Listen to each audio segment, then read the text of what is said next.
Hello guys, कैसे हो आप सब। आज हम एक्सरसाइज 1.4 का क्वेश्चन नंबर फर्स्ट का फर्स्ट पार्ट डिस्कस करने जा रहे हैं, जिसमें हम बिना मतलब लॉन्ग डिवीज़न किए हुए ये बताएंगे कि आपका रैशनल नंबर टर्मिनेटिंग है या नॉन टर्मिनेटिंग है। क्लियर। आपको ये नंबर दिया हुआ, आपको इसको बताना है कि ये टर्मिनेटिंग है या नॉन टर्मिनेटिंग है। लेकिन इस क्वेश्चन को करने से पहले मैं ये ज़रूर बोलना चाहूँगी कि प्लीज़ अगर आपको मेरी वीडियोज़ अच्छी लगती हैं, समझ आता है कुछ, तो प्लीज़ उसको लाइक और सब्सक्राइब ज़रूर कीजिए और आगे हो सके तो शेयर भी ज़रूर कीजिए। ठीक है, थैंक यू।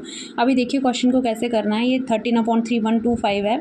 इसको हमने कैसे करना है, इसको बिना डिवाइड किए हुए बताना है कि ये टर्मिनेटिंग है या नॉन टर्मिनेटिंग है। क्लियर। तो इसको कैसे करना है वही है, पहले मैं नोट लिखवा देती हूँ एक। ठीक है, नोट ये है कि टर्मिनेटिंग का रूल आपने ये याद रखना है कि टर्मिनेटिंग डेसिमल वो होते हैं, क्लियर, जिनको हम 2 की पावर n और 5 की पावर m की फॉर्म में लिख सकते हैं। ऐसे लिख लो, terminating decimals are those which can B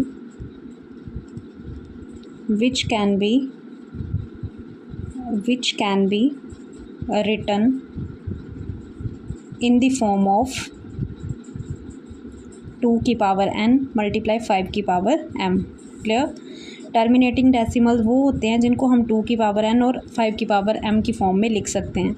और नॉन टर्मिनेटिंग डेसिमल, इससे अपोजिट, नॉन टर्मिनेटिंग डेसिमल वो होते हैं, नॉन टर्मिनेटिंग डेसिमल आर, आज ये वीडियो थोड़ी सी लंबी जाएगी क्योंकि स्टार्टिंग है। Non terminating decimal are those which can not be written in the form of 2 raise to power n multiply 5 की पावर m। बस आपको ये सिंपल सा नोट याद रखना है आपको। ठीक है, ये नोट याद हो गया तो क्वेश्चन इजीली कर पाओगे आप। ठीक है, टर्मिनेटिंग डेसिमल्स जो होते हैं वो आपके 2 की पावर n और 5 की पावर m फॉर्म में हो सकते हैं, और जो नॉन टर्मिनेटिंग है वो किस फॉर्म में दिखेंगे आपको, 2 की पावर n मल्टीप्लाई 5 की पावर m की फॉर्म में नहीं दिखेंगे। ठीक है, तो जैसे फर्स्ट क्वेश्चन है, कुछ नहीं करना, सिंपल है। आपने सिर्फ जो डिनोमिनेटर है, डिनोमिनेटर के आपने क्या लेने हैं, फैक्टर्स। ठीक है, डिनोमिनेटर के फैक्टर्स लोगे, फिर उन फैक्टर्स को आपने देखना है कि वो 2 की पावर n और 5 की पावर m की फॉर्म में आ रहे हैं। अगर वो आ रहे हैं तो मतलब टर्मिनेटिंग है, अगर वो नहीं आ रहे हैं तो मतलब नॉन टर्मिनेटिंग है। बहुत सिंपल है। अब देखो न्यूमिनेटर में क्या है, 3125, तो ले लो फैक्टर्स ऑफ 3125।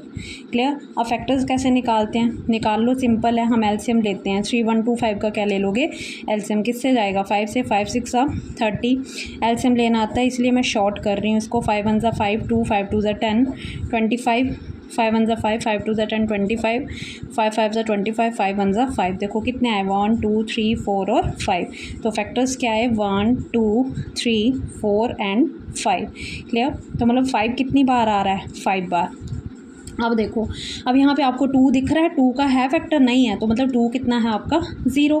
क्लियर। तो अब 5 कितनी बार है, 5 बार, और 2 कितनी बार है, 0, मतलब 2 की पावर 0 समथिंग क्या होएगा, 1। मतलब 2 लिखो ना लिखो एक ही बात है, लेकिन आप ये देख रहे हो कि ये किस फॉर्म में आया डिनोमिनेटर, 5 की पावर n और 2 की पावर 5 की पावर m और 2 की पावर n, 5 की पावर m मल्टीप्लाई 2 की पावर n। कोई दिक्कत, समझ आ रहा है चीज़। तो आप लिख लो which are of the form 2 की पावर n मल्टीप्लाई 5 की पावर m। आ गया। तो बस मैंने यही बताया था कि अगर वो 2 की पावर n और 5 की पावर m की फॉर्म में आ जाते हैं तो वो कैसे डेसिमल है, टर्मिनेटिंग। बस अब आपने बिना डिवाइड किए हुए, देखो बिना डिवाइड किए हुए एक एलसीएम लिया आपने, और आपने देखा कि 5 की पावर m और 2 की पावर n की फॉर्म में आ रहे हैं, नहीं आ रहे हैं तो नॉन, आ रहे हैं तो टर्मिनेटिंग है। तो अब ये आ रहे हैं तो इसका मतलब 13 देखो, नहीं तो कितना बड़ा डिवीज़न करना पड़ना था आपको, बिना डिवाइड किए हुए आपने बता दिया 13/3125 इज़ टर्मिनेटिंग डेसिमल। क्लियर। बहुत सिंपल था क्वेश्चन। अभी सिमिलरली अगला क्वेश्चन करेंगे हम। क्लियर। इसका second part, question number first का सेकंड पार्ट करेंगे।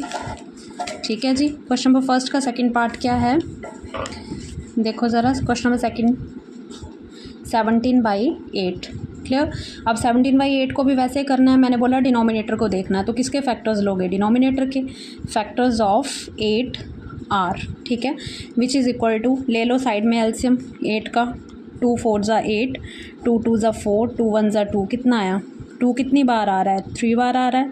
इसका मतलब 2 की पावर कितनी आई, 3। जो नहीं है वो मिसिंग है, मतलब आपको चाहिए क्या, 5 की फॉर्म में ना, 2 और 5 की फॉर्म में। तो 5 नहीं है, मतलब 5 की पावर क्या है, 0 है। तो कोई बात नहीं है, तो वही फॉर्म है, मतलब 2 की पावर n और 5 की पावर m। तो क्या लिख सकते हो, which are of the form 2 की पावर n मल्टीप्लाई 5 की power m। Hence 17/8 is a terminating decimal. बहुत सिंपल है, इजी। अब अगला देखो, इसी के साथ क्वेश्चन नंबर फर्स्ट का थर्ड पार्ट 64 समझ आ रहा होगा, आई होप सो। बहुत सिंपल है, 64/455। ठीक है, अब इसको देखो, मैंने वही बोला, नीचे वाले के क्या लेने हैं आपने, फैक्टर्स ऑफ 455। तो ले लो, क्या लोगे, एलसीएम लोगे, साइड में ले लो। तो कितना आएगा, 5 9 ज़ा 45, 5 1 ज़ा 5, फिर किससे जाएगा, 7 से, 7 1 ज़ा 7, 2 कैरी बचेगा, 7 3 ज़ा 21 एंड 13 1 ज़ा 13। तो फैक्टर्स आ गए 5 × 7 × 13। अब आप देखो, अब आप इसको देख के यार डर गए होंगे कि यार यहाँ तो 5 ही दिख रहा है, 2 तो है ही नहीं है ना। और मतलब अगर अकेला 5 होता तो हम 2 की पावर 0 लिख सकते थे, तो हम बोल सकते थे कि टर्मिनेटिंग है। बट अब यहाँ तो देख के लग रहा है यार यहाँ तो 5 है, 7 और 13 तो कुछ एक्स्ट्रा ही आ गया। कोई बात नहीं, जो चीज़ एक्स्ट्रा आ रही है इसका मतलब वो क्या है, 2 की पावर n और 5 की पावर m की फॉर्म में नहीं है। सिंगल m 5 है ना, 2 नहीं दिख रहा, तो आप इसको बोलोगे ये क्या है, नॉन टर्मिनेटिंग। अगर सिंगल 5 होता या फिर सिंगल 2 होता है ना, तो आप बोलते कि वो टर्मिनेटिंग है। अब 5 या 2 के साथ कुछ ना कुछ आ रहा है, तो इसका मतलब वो टर्मिनेटिंग नहीं है। अच्छा, और दूसरी बात ये कि अगर दोनों 5 और 2 हैं तब तो हम बोल ही सकते हैं कि वो क्या है, जैसे यहाँ पे 2 और 5 आया तो ये क्या है, टर्मिनेटिंग है। तो ये टर्मिनेटिंग नहीं है, तो ये क्या आएगा, नॉन टर्मिनेटिंग। क्या लिखोगे, which are not in the form of 2 की पावर n मल्टीप्लाई 5 की power m। Hence 64/445 is non terminating decimal. Clear, बहुत इजी है, बहुत सिंपल है क्वेश्चन ये। अगला देखो, इसी का आज मैं सारा ये करवा ही दूंगी, कम से कम 4 पार्ट तो करवा दूँ। ठीक है, 15/1600, बहुत सिंपल है। इसमें भी आप डिनोमिनेटर के क्या लोगे, फैक्टर्स ऑफ, ठीक है जी, फैक्टर्स ऑफ 1600 ले लो। एलसीएम बचपन से लेते आ रहे हो आप लोग, बचपन मिनटू से, छोटी क्लासेस से लेते आ रहे हो, अभी तो आप लोग 10th में हो गए हो। तो ले लो, 2 8 ज़ा 16 0, 2 4 ज़ा 8 0, 2 2 ज़ा 4, 2 1 ज़ा 2 0। मैंने एलसीएम को इसीलिए आपको डीपली नहीं बताया, बिकॉज मैं समझ के चल रही हूँ कि आपको आता है एलसीएम लेने। ठीक है, 5 5 ज़ा 25, 5 1 ज़ा 5। ठीक है, तो अब देखो कितनी बार आ रहा है, 2 कितनी बार आ रहा है, 1 2 3 4 5 6। 2 कितनी टाइम आया, 6 बार, मल्टीप्लाई 5 कितनी टाइम आया, 2 बार। कोई दिक्कत। अब देखो यहाँ पे लग रहा है ये 2 की पावर n और 5 की पावर m। लिख भी सकते हो, n कितना आ रहा है 6, m कितना आ रहा है 2, है ना। तो आप लिख दो, which are of the form 2 की पावर n मल्टीप्लाई 5 की power m। Hence 15/1600 is a terminating decimal। ठीक है जी, थैंक यू। आज के लिए इतना ही सफिशेंट है आप लोगों के लिए, और प्लीज़ लाइक और सब्सक्राइब ज़रूर कीजिएगा। Thank you.